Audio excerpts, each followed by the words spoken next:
All right, our regular guest, Dr. Jerome Williams, is here today along with Jillian, and he is a veterinarian at Red Mountain Animal Clinic. Good morning. Good morning. All right, so today we are talking about now that we're getting into the heat, and as it gets more oppressive, we know it's difficult for us, but it's also difficult for our pets. It is, indeed it is. And one of the things we have to remember to do is provide shelter and water. Many pets are kept in direct sunlight, and that's a recipe for serious health problems. Oh, it just makes you so sad when you see that, but I know some people, a lot of people do keep their pets outside, and but you've got to really think about them when it gets in these kind of temperatures. There's going to be no rain, all sun. Yes. So what's your advice? Some kind of shelter, whatever it takes to provide sheltering for them. If you have no place where you can move them to, provide it some kind of way. I mean, the direct sunlight is just too harsh and it's too much for our pets. Now, can you look, is there any distress signals or anything that a pet may be dealing with that you could miss easily, that you need to be looking for if it's too hot for them? One of the things is their unusual activity. If they're usually hyper and have a lot of energy and they don't, then that may be indication that the temperature is rising so much that it's causing a problem. Anything that you see differently, that's your sign. The other thing that you'll see sometimes is panting. Panting is a way of getting rid of heat. They actually throw off heat that way. So if you see excessive panting, that could also be a sign that they're getting overheated. Okay, is there a difference in a dog that stays indoors most of the time but loves to get out and play?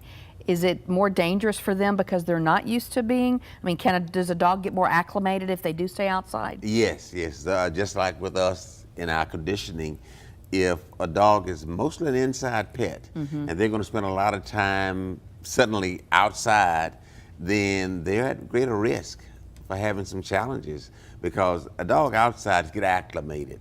Acclimation is the key.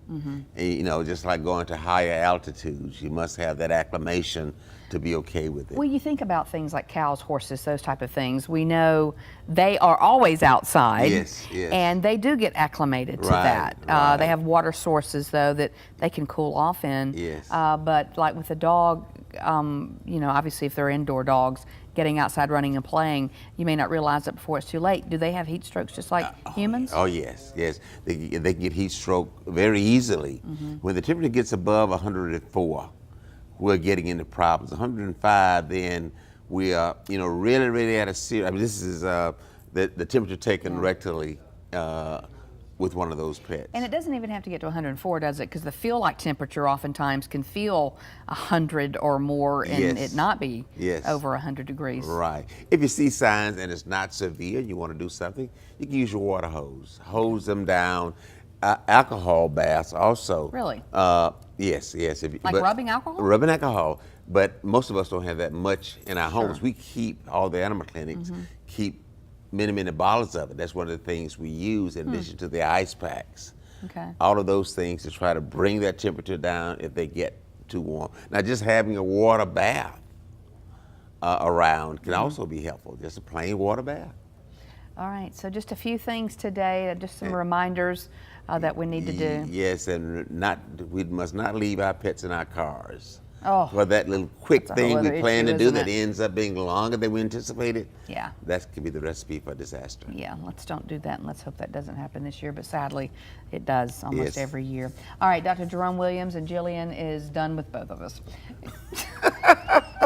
I'm talking about you. All right, it's 8:22, back in a moment.